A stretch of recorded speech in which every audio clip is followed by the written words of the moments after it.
Welcome to another episode of the Resilient and Rising podcast. Today we have my co host, Dr. Sharma, founder and CEO of Alinus. And today's episode is going to be about cultivating resilience. So, last episode, we left off in my story of where I started my journey, leaving my relationship, my marriage. Going back to that, I think we talked about at that moment me leaving like my parents, setting up boundaries, losing a job. After all of that, Mm. I think I missed a lot of little intricate details, which was back then I had no awareness of what was going on. It was kind of like have you ever seen those movies where you kind of like lose your memory and then you're told all the truth and you're like, what? Like this is happening to me? Like shocked, right? Yes. And I had no idea about mental health. So when I was being told, I think back then when I was doing marriage counseling, I asked the counselor, I was like, why am I so revengeful? And I couldn't answer the question. And she was like, well, it's because you have been abused. And I was like, like, what do you mean abused? Because when I think Yeah. of abuse, like I think of like those movies that you see of kids in cages or like beat or raped or things like that. I wasn't thinking like my life was like I was abused as a child. So when I became aware of that that my life was not normal, I decided to like let go of things mainly because of the pain that I was in. And there was a moment where I needed to like decide, do I continue to live this way or do I make a change? But consciously, I don't know if it was my subconscious or my consciousness, but I was just like, I couldn't think straight. I didn't know what was reality and what was not real because I had developed so much anxiety and panic attacks that I didn't know that that was like not normal. I knew that something was wrong with me.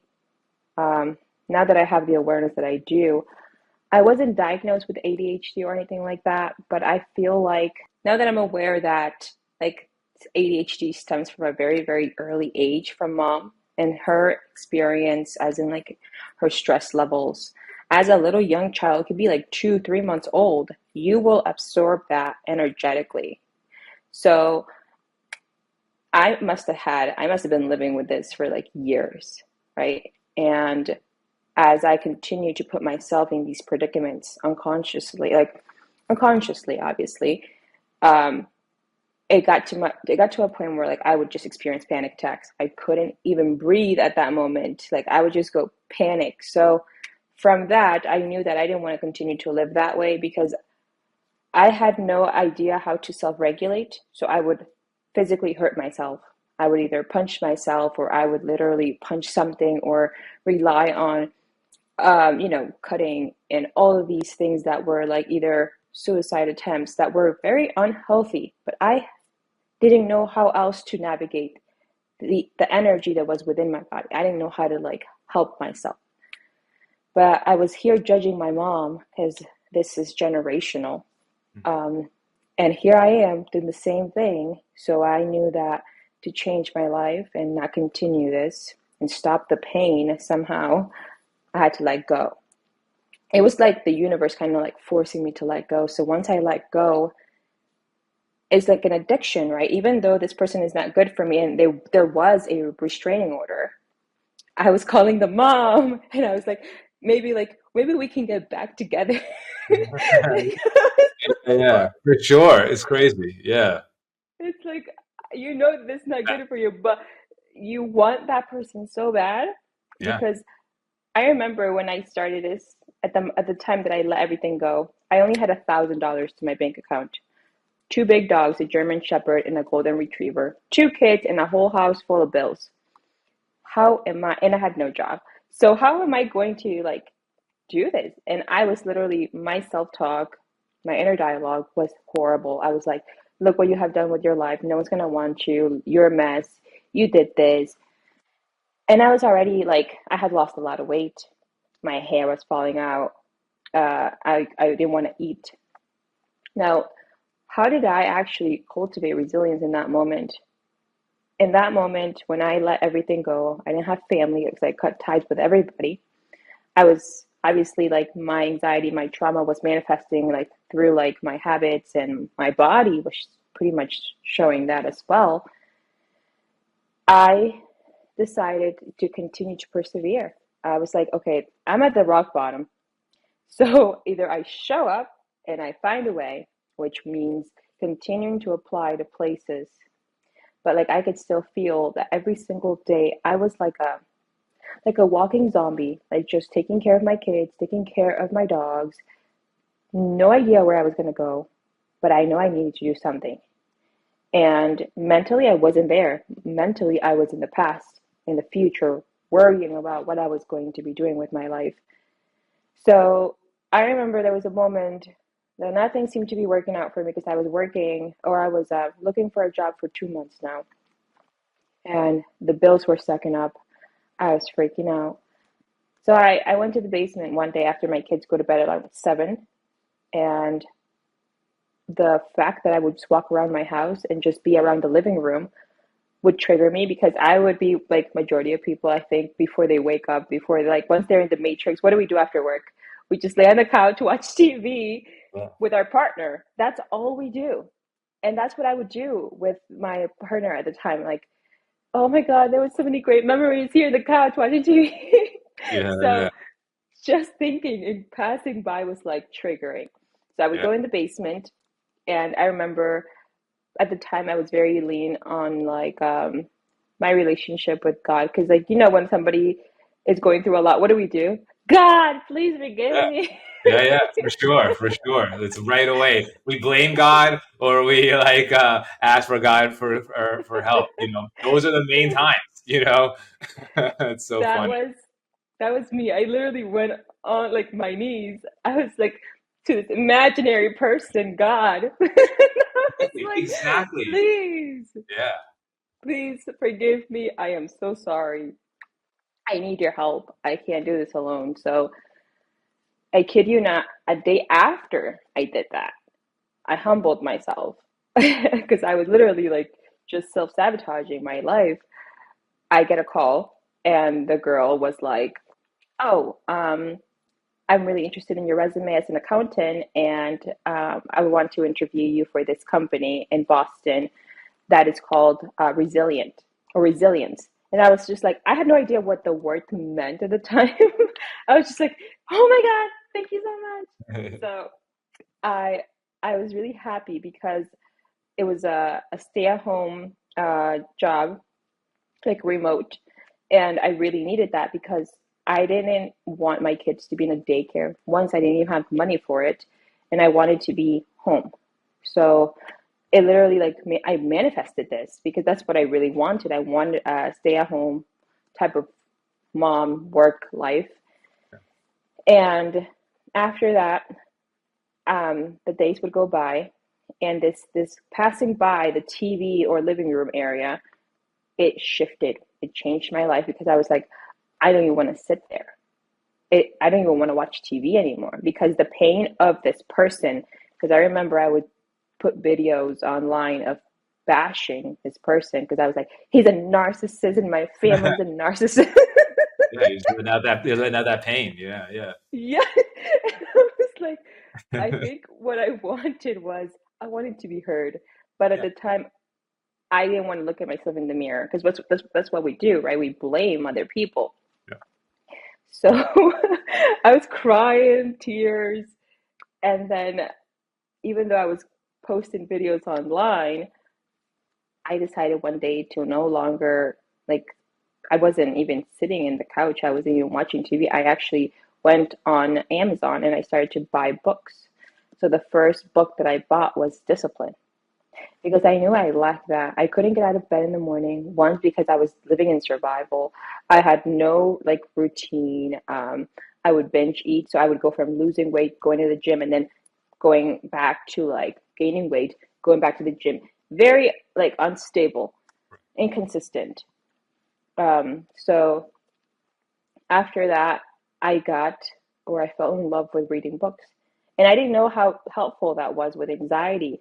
So when I was diagnosed at the time with chronic anxiety and severe depression, it was red flags for me because prior or a month prior to me talking to my dad and telling him I didn't want to have a relationship with him, it's not that I didn't want to like ever have one. I was just like, I need space from this environment, you and mom, because mom had already like attempted suicide during Thanksgiving, and my parents had this habit of shoving things underneath the rug. Oh, mom got out of, after being a week there, she got out. This is her third time. She got out. Okay, let's have a party afterwards. Like, it's somebody's birthday.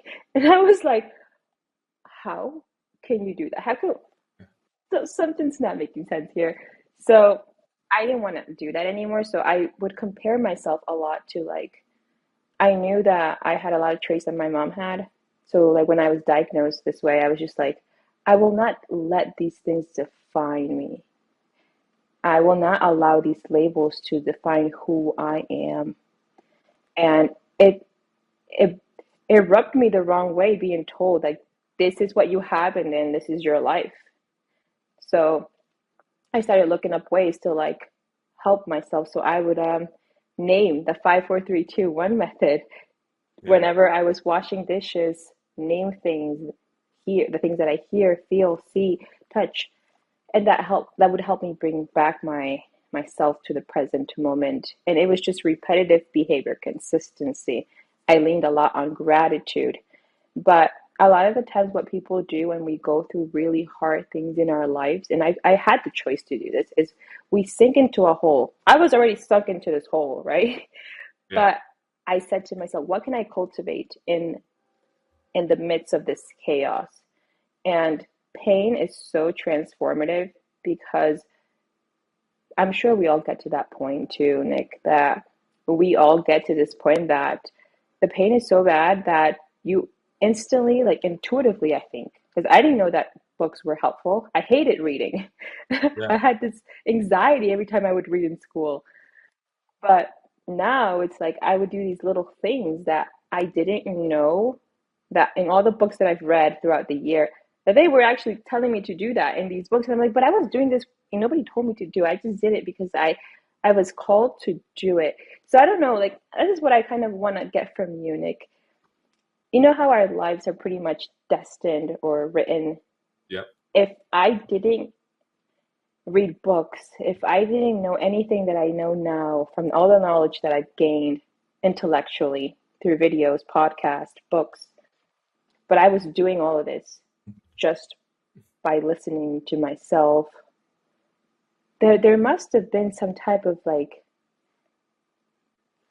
wisdom or intelligence within me to know that this is what I was meant to be doing and this was part of the journey, right? Like when I think about it, there's like it's cool to kind of like look at it that way. What do you think? Yeah, no, I mean, I think you said so many great gems there, and I wanted to first start off by, talking about, resiliency and the journey that you went through. And the first thing you said was that you let go, and I Mm, think, that really started your resilient journey. Because oftentimes, we are programmed and conditioned through society, through our parents, to be a certain way. And, we sometimes feel a sense of entitlement and why mm, things aren't happening as fast as they should, or the way that I was told that they were going to happen. And building resiliency is something that's exactly what it is. You have to build it. It is a learned habit. It's not like when a baby is born, they have any kind of resiliency, they certainly don't. And it's over time that resiliency starts building. And what I've noticed is that, people who start going through obstacles in life, at a younger age, they tend to end up being resilient at, a much younger age because of those obstacles and challenges that they went through. And so, when I got to 40 years old, yes, I certainly consider myself being a resilient individual, but, I felt like there was still another leap that I needed to take. And because of all the things that were going on in my life, whether it was my dad being really sick, my partners, leaving me behind in the business I was in, failed relationships, you name it. I, was, beginning to spiral at that time. And then I, crashed and burned, kind of like you did. And what I did, I had to let go, So I think that's like one of the main things that people should understand is that letting go allows you to free up energy and then allows you to take a step back. You're kind of like calling back some of that energy because when you're trying to control things, that takes energy to do, And so when you are beginning to let go and you're letting things evolve, as they maybe should, and try to get yourself into a flow state, it's a very powerful tool. Something that, when you're in the midst of things and then when you're in the midst of a big challenge or obstacle that's occurring, sometimes like you said, it's addictive to like stay attached to that like toxicity or that challenge. It's like we're so used to being around that. But if you're able to let go, that's like the first step. But then when you do that, then you can look at that obstacle and challenge with a bigger mindset and a different mindset. We can either look at obstacles and challenges as something that's doom or gloom, and something that, in your case, like you mentioned, it causes shock through your system, and that shock through your system causes you to be tired. It causes you to be laying down in bed all the time. It causes you to be avoidant in your brain in terms of not wanting to feel that shock or that pain, and so you do things like binge eating. You do things like alcohol. You'll do anything to avoid that situation. But all you're doing is you're putting your problems to the back, and those problems will begin to start festering. So it's important to first recognize like, hey, let me let go.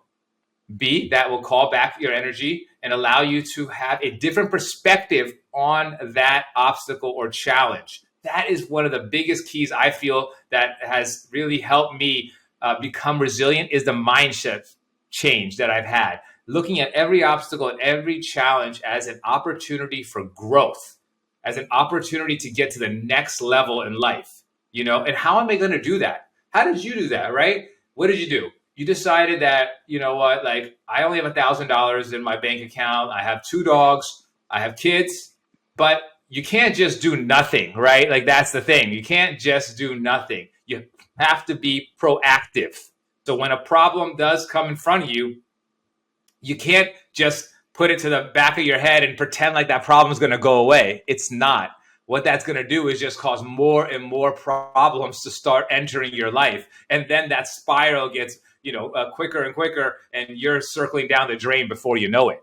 Right. So it's important that you shift your mindset, but then you do something about it. In your case, you sent out a resume and you manifested as being a stay-at-home mom, which is because now you're getting income, and then at the same time you're able to be around your family and friends. So that's extremely important. And then what else did you start doing? You started protecting your energy. You started putting up these boundaries, with like your family, anyone that was like toxic, and you're just cultivating this beautiful circle around yourself, right? And that is now allowing you to build your foundation, which is where resiliency comes from. It comes from this like strong foundation, which is what we didn't have before. We had a very leaky foundation, growing up, that was built on egos, that was built on what society had deemed that was good for us. And we really realized that it didn't work, but we were in our ego and we just tried to force it to work. Like, we were forcing it because otherwise we would feel guilty and shameful if we quit. Right? Like, and so I think it's important. Like, I just putting together your beautiful story, and those are some of the key highlights that I had noticed from it. And what was really important, is that you just protected that boundary. You protected yourself by putting these boundaries on yourself. So I think it's extremely amazing the way that you have come from where you have, And it's taken time. And that's what people need to really understand is that, you know what? This isn't going to happen overnight, but the other key part about this is staying in the moment. Like you said, you have to be present.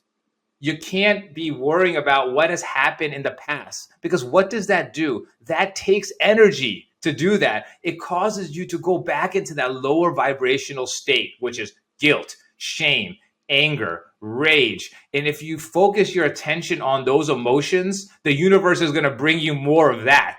So what does it mean that when you're in that vibration? Oh man, I really hate my ex-boyfriend. Let me go like send him some really nasty text messages. And then what? That emotion starts getting more and more heightened. So it's important for us to shift that mindset to the present moment. You can't worry about the future. When you had $1,000 in your bank account, you know how strong you had to be like, okay, I can't worry about next week and how I'm going to pay that bill. I need to focus on right now. What can I do in this moment? And what did you do? You send out a resume and you look for a job. And you know what? The universe answered you back. And you also did a prayer. And you know what I love about prayers? And I wasn't really a big prayer person before. Let me let you, I was not big into religion. I was just kind of superficially into it. But the thing I realized about prayer, when you're praying to God, what's actually happening? You are really coming into the present moment. You are centering yourself. You are like listening to what your mind is telling you at that moment. You are asking yourself, please forgive me. Please forgive me. That's really powerful. Please forgive me. And your higher self literally, forgave you. You felt some calm there. And then you let go and you were like, all right, let's do something about it. So yeah, I love that.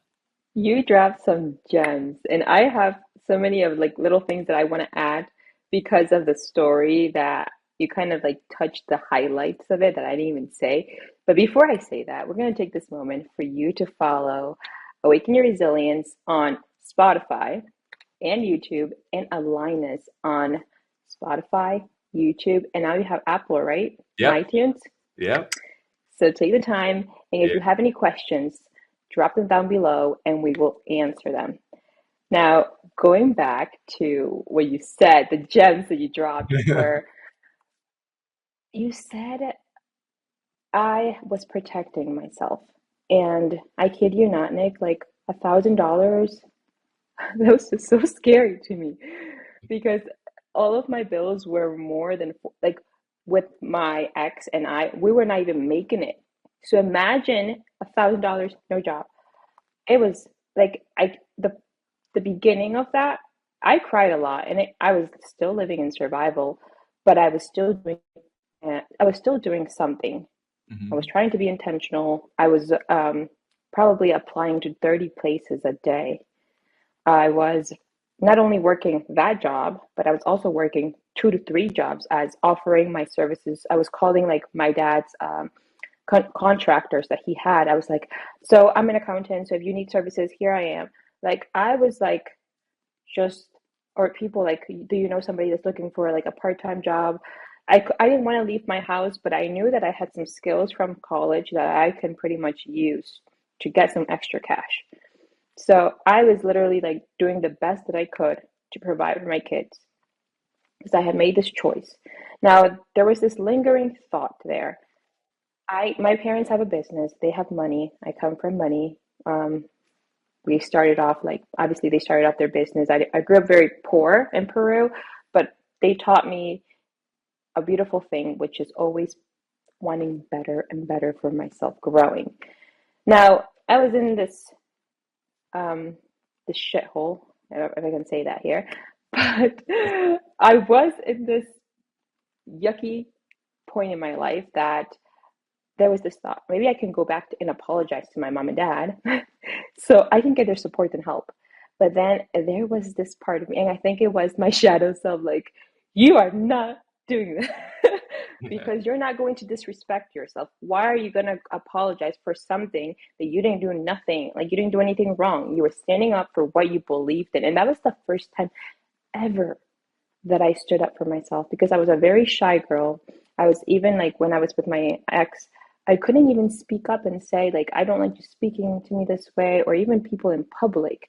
I would just kind of bow down. And I think that's something that I carry since I was a little girl, a lot of shame. So standing up for what I believed in, which was my value to actually respect myself, was a big thing that life taught me. Not my parents, because I never had boundaries as a little girl. It was life, it was the experiences that I had to go through. So I had no friends at the time too, because I isolated from this relationship. I never even had friends. And I developed such a strong attachment because of my abandonment wound to my husband at the time. I was like, you're my only best friend, and now I've lost you, right? And a huge thing that one, I respected myself and I was not willing to budge. And a lot of people, what do? We go back to family because of the need of survival. But I think it took a lot of courage for me to say no. Sure. No, not this time, not no more. My no is a no. I love my family. At the time, I had a lot of anger. I was very revengeful still, but I still said no. So doing this during this process of cultivating resilience, resiliency is perseverance. Resiliency is discipline because it's delaying the instant gratification of wanting to do these instant things that would actually like coping skills, right? Because I think also reading, now that I look back, is a coping skill. I wasn't really feeling the grief. I was like, I'm gonna go do this. And I was still living in, I went from this experience, I took action, but I was still living in survival because I was like, go, go, go, go, go, let's go, let's go. No time for rest.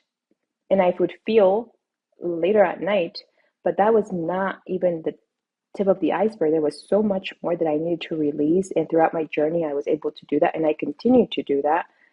But resiliency now, when I look back at it, is a journey within itself because a lot of people have this idea that resilience is um, coming back stronger from, whatever, like the setback, right?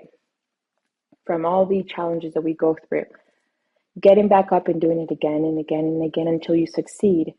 But when I look at resilience now, it's more of like emotional resilience, not to shove it down our throats of like, I'm not feeling discomfort, but I'm feeling it, I'm aware of it, and I'm no longer labeling an emotion or a story to it.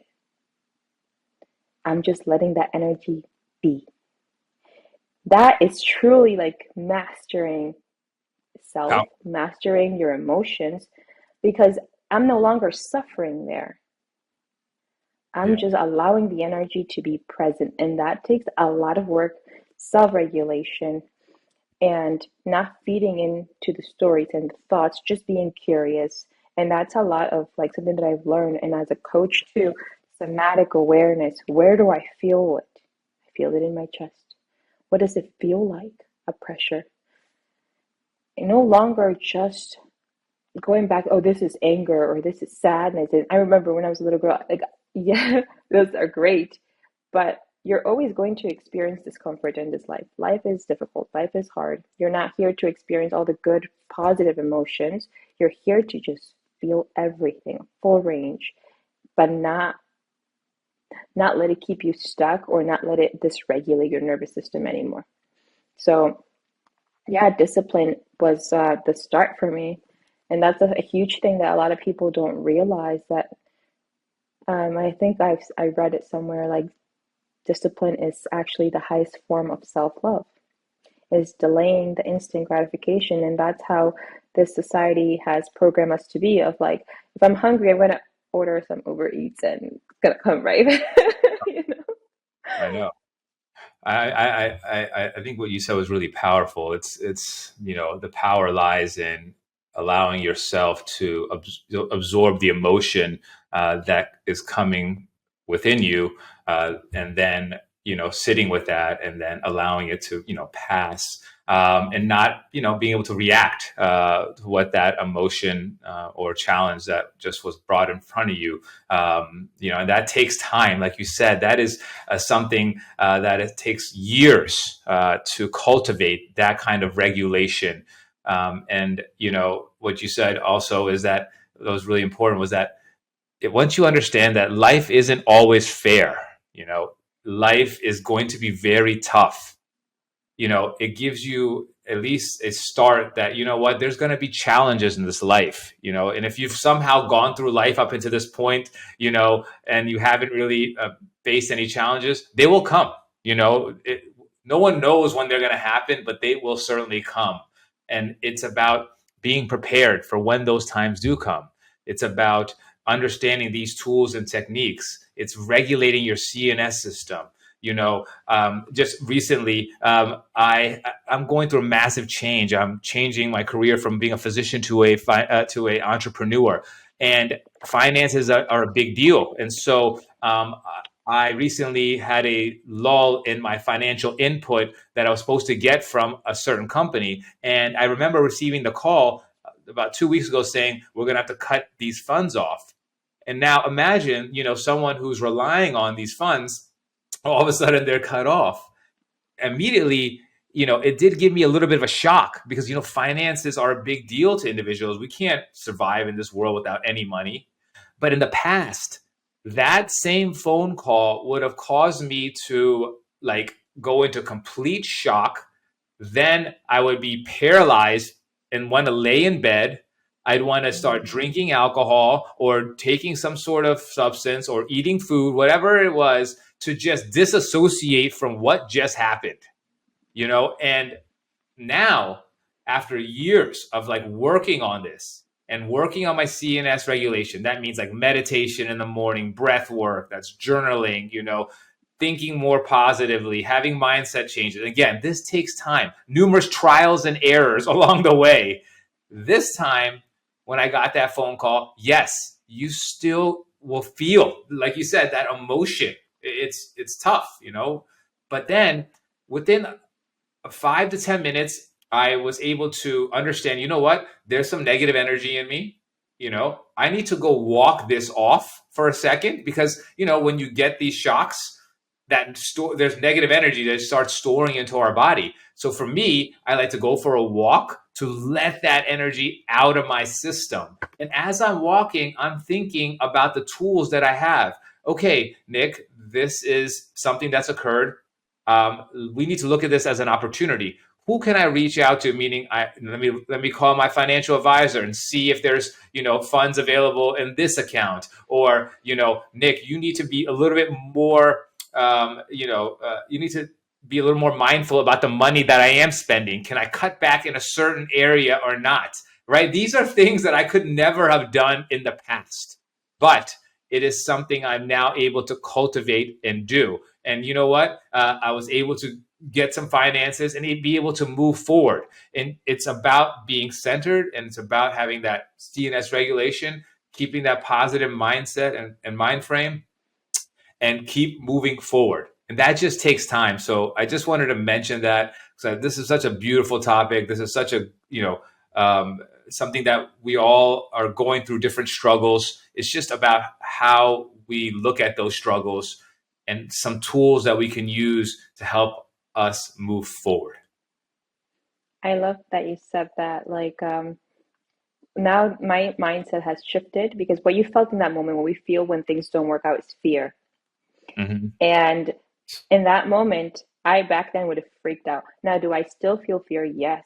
But when things seem to fall apart, I'm just like, oh, that's just God, the universe, taking off what's not in alignment or not serving me anymore to bring in something better. And I get excited and I'm like, oh my God, there has to be something there for me. Yeah, Because it's always better than what you lost. It's for sure. not negative. So I feel it. I allow myself to feel it. And everybody has a different relationship with their body when it comes to self-regulation. And that's a huge thing because a lot of people online, oh, what tools am I going to use? And they use all these tools, but Yeah. you need to build intuitively that relationship with your body, because what works for you, Nick, is walking. What works for me is just soothing myself, as in hugging and just rocking and doing some poses like yoga poses. That helps me feel safe within my body Yeah. when I feel that fear. Now, we're going to end up the episode soon, but I want to like kind of like do a little introduction for the next episode, because Mhm. the next episode will be about me actually starting to heal, letting go of my therapist and actually doing coaching and actually healing within my body and releasing that, because my trauma really did affect, and still not as bad, because obviously, like you said, it takes years, it takes intentional work, consistency, to self-regulate. Because as a mom, I the same way that my mom treated me, I would treat my kids. And I was like, I'm never gonna be like my mother. But as soon as you get triggered, you start yelling, spanking, like treating the way that your mom treated or your dad treated you. So that needed to change with me. But I kid you not, like this is why, like, even noises that my kids would make, messes would trigger me. Like, all of this would be like, the pain in my body, like I so now when my kids, like, I have a 3-year old and a 6-year old, my mom would literally, and this recently came up, that I want to talk more about that in the next episode, but just to give you a little glimpse, my mom, when I was about 2, 3 years old, I would make messes, very curious child. And I remember one time she couldn't deal with her emotions. So she grabbed me and started pulling my hair, shaking me because she couldn't deal with her emotions. And I remember crying and falling asleep crying. And I don't know how this memory came up for me so early during a breath work. But when I would get triggered, now that my kids, like, obviously my daughter is very curious, I go sit in a corner, pull myself away, and I give my inner child that safety within my body. But I kid you not, the pain in your body, the discomfort that you feel is like, oh. So Right, right. I'm excited to share that episode next time, because that's another Big season one. in my life. But thank you guys for listening, and thank you, Nick. All right. Bye, guys.